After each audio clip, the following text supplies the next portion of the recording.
What is up, y'all, and welcome to the Three Wiggle Golf Show, where we talk shop, always go for it in two, and never, ever three putts. Sorry about that. Listen, y'all, it's Cole, your host, and boy, oh boy, kind of a wild finish at the old Pebble Beach this year. Again, Scottie just absolutely coming out of nowhere, firing 63, 9 under today, taking the clubhouse lead for a short period of time. Minwoo would have then eclipsed that and then stay warm for about another 40 minutes while the debauchery on the 18th beach was taking place with Mr. Bridgman. It was an awesome golf tournament. I definitely did not have Morikawa really on my radar. He's not played really all that great of golf over the last year and a half, but nonetheless, happy to see the guy get back in the winner's circle. He's a stellar talent, two-time major champion, and got his 7th win this week. So kudos, great week, Collin Morikawa. Man, let's just talk about him for a second. 2.5 years since his last win. Announced he's got a baby on the way. So he's really just living on cloud 9 right now. I mean, he's about to experience having his first child. That's going to just, I would imagine that's going to give him an entirely new boost of confidence and, ownership and responsibility in his life that he's going to transfer over to, his golfing career. And so I look for him to have a great year ahead. I would definitely anticipate seeing him a little bit more in the mix in the majors this year. Winning is such a fleeting thing within professional golf. And, when a guy like Scottie Scheffler comes along, or Rory McIlroy, Dustin Johnson, these guys that, just rack up these wins and they make it look like something that is not the norm. 90%, for those of you listening who may not know this, but about 90% of professional golfers on all tours play their entire career without a win. Okay. So, what I'm getting at is because, when you go a long period of time without winning and you're a guy like Collin who came onto the tour early on and had some success, I would imagine it would feel like, oh man, what is this? Is it going to happen again for me? Am I ever going to win again? And so now that he has, and he was just absolutely clutched down the stretch in the last 4 holes, had that one bad swing on the 17th, but I mean, those 3 birdies, and most importantly, what I want to hone in on with Collin's round was that 4-iron on 18, man. That was just a thing of freaking beauty to take it out over the water like that. The trust is cut with that much wind, and to pure a 4-iron. I mean, he carried that ball, probably 225, 8 yards, and ended up just shy of pin high. Was able to 2-putt, seal the birdie and get the win. Was just really, really impressive after that. Like I kind of mentioned earlier, the 15 or 20 minute deal with Jacob, playing the hole from the beach and then having to drop, and that whole thing. To be able to stay focused and remain as patient as you can, that just shows a lot of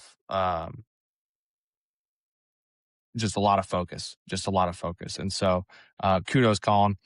Man, Anthony Kim, we got to talk about Anthony Kim. I don't really talk about anything live golf on here, but Anthony Kim is a story worth talking about for sure. Huge comeback within the game of golf. If you don't know, he was an all-time talent on the PGA Tour through the early mid Tiger Woods era, or I really should say that the mid Tiger Woods era. He wasn't on the scene, in the late 90s. The mid 2000s, early mid 2000s, he was starting to come onto the scene, and Anthony Kim was a freaking rock star, man. I'd have to look it up. I really should have. I don't remember what he was ranked in the world, but he was up there. Had wins on the PGA Tour, and then I don't know the story exactly why he left. But anyways, I do know that he struggled pretty severely with alcohol, and he's now been sober for a while, and his family has really been his saving grace, to his words. And then to see him come out on the live tour, and he's not playing against like a slouch field. I mean, he's got Bryson DeChambeau in the field. He's got Ian Poulter. He's got Cameron Smith. He's got Taylor Gooch. He's got Dustin Johnson. He's got like a bunch of other guys, even international guys outside the U.S. that play on this tour that are outstanding golfers that are very capable of winning at the highest level. and Anthony Kim goes and takes this golf tournament. I mean, fist pumps and just the whole 9 yards. It was like Andy Kim of old or Anthony Kim of old. And so that was just really heartwarming and awesome to see him get it done, close it out, and kind of do it in a little bit of a dominant fashion. I think he won by 3 strokes, down in Australia, or 2 or 3. So that was just really, really cool to see. I uh I hope he gets I don't know exactly what the criteria is for live golfers to qualify for majors. I mean, I know like the Masters is invite only. But I think it's the world ranking related. So I don't know exactly what that did to his world ranking status. I'm sure it boosted him up there a little bit, but I would love to see him get into the major ring. And, with the confidence that he has, just knowing his history on the PJ Tour, to then work his way back, come onto the Live Tour, get an opportunity there, and then work his way and recreate his skill to the point where he could win today. I and then all the confidence he's gained in battling his addiction and not being sober. I just think that he's even more equipped now mentally and stronger, because of those things in that period and that time away, that if he gets the opportunity or he earns the opportunity to compete in the majors, I would love nothing more than to see him win one, man. I think that would just be absolutely the coolest thing. And then lastly with Anthony, man, is because he did it, he was the type of guy who like he could get hot and stay hot. And so I would definitely say it would not be out of out of reason to think that Anthony Kim we would see win again on the Live Tour later in 2026. So great job, Anthony, man. Um, really proud of you. Happy for your success. Awesome, dude. Um, okay, guys. And then the last thing we're going to talk about here is a little three wiggle wisdom. What I'm going to tell you is my opinion on what I think is the fastest way to improve your game. And I think that there's 3 things you can do. Um, and, you know, the first 2 things I'm going to tell you um, are equally important. And the first one is you need to find and compete against the best golfers in your area that you can like have access to and can get with. Um, don't get me wrong. I love playing golf and working to get better at golf by myself, like on the range, on the putting green, on the chipping green, on the golf course, even. But there's nothing, it, it's very, very difficult to challenge yourself and push yourself as much as when you've got somebody that you're playing with and competing with on the golf course, or even, in the practice area doing drills, competing with one another, who is beating you and challenging you and forcing you to grow and get better. Okay. So that's the first thing is you got to find and compete against golfers in your area that are at your skill level, or ideally better than you. Um, and if you can't handle that, then maybe I'll just call it what it is. Maybe you're not tough enough, but you should be looking to go find somebody who's better than you, that is going to beat you until you learn and adapt to develop the skill, both through watching and learning from that person who's doing what you want to do at a higher level.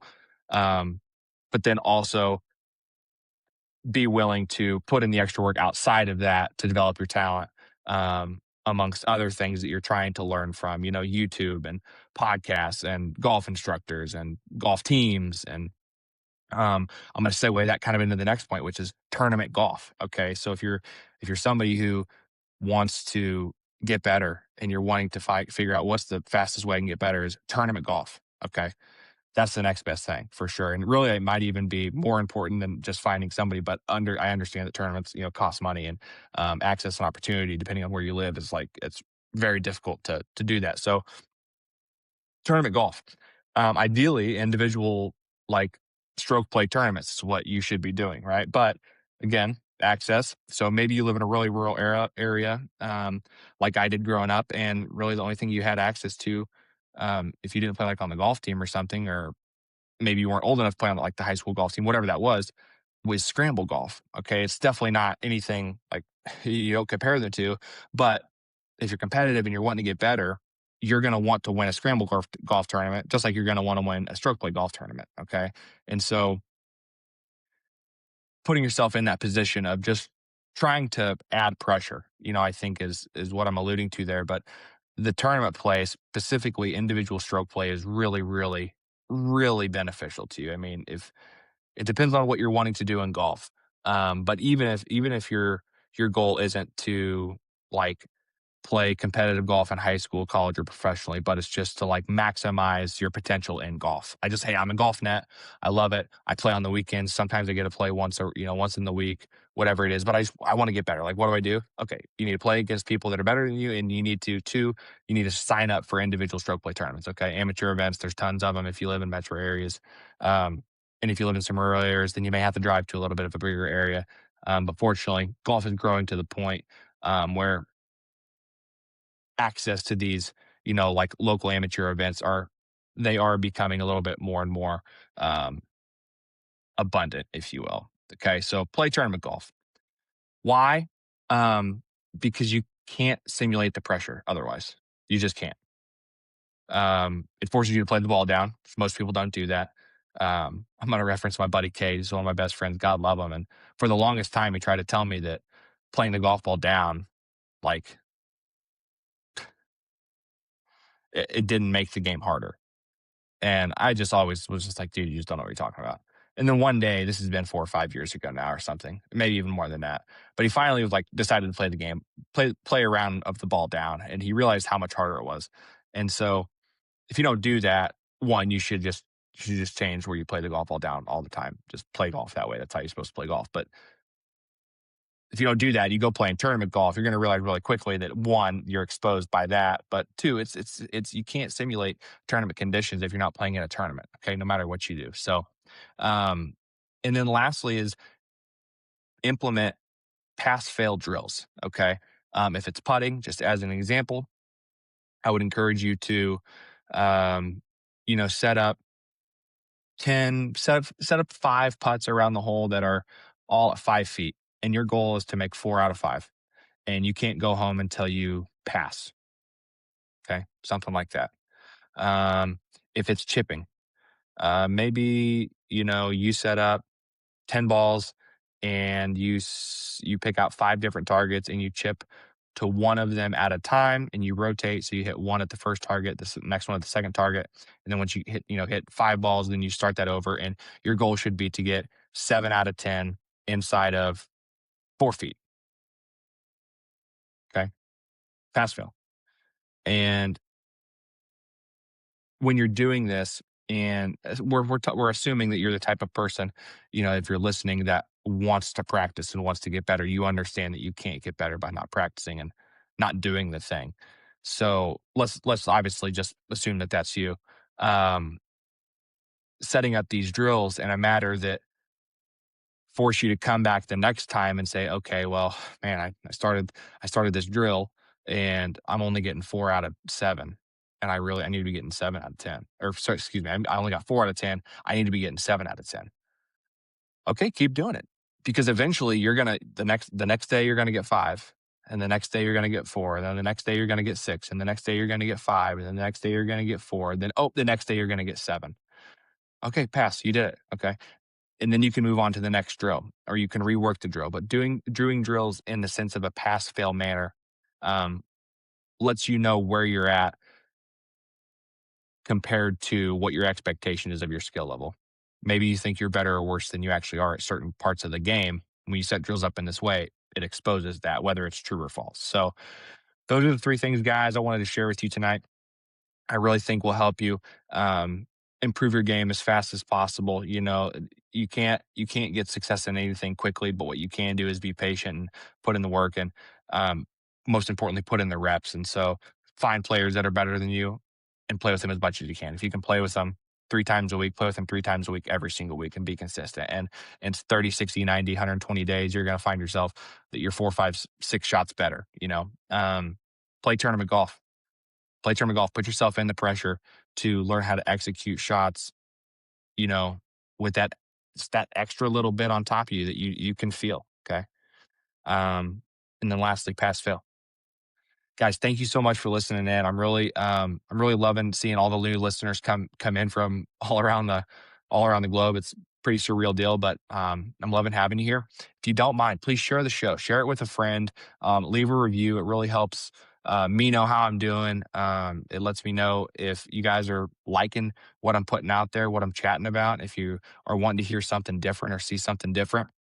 And then make sure you guys head over to Three Wiggle Golf Co. on TikTok, Instagram, and YouTube and hit follow and subscribe. And just thank you guys so much. We'll see you next week for the Genesis Invitational. I'm taking Akshay Bhatia. I think he's gonna. I mean, after a really good week this week, he's already played some really good golf earlier in the year. I'm looking for him to jump over the edge and get another win. I think it would be his third win. So, thanks, guys. See you next week. Peace.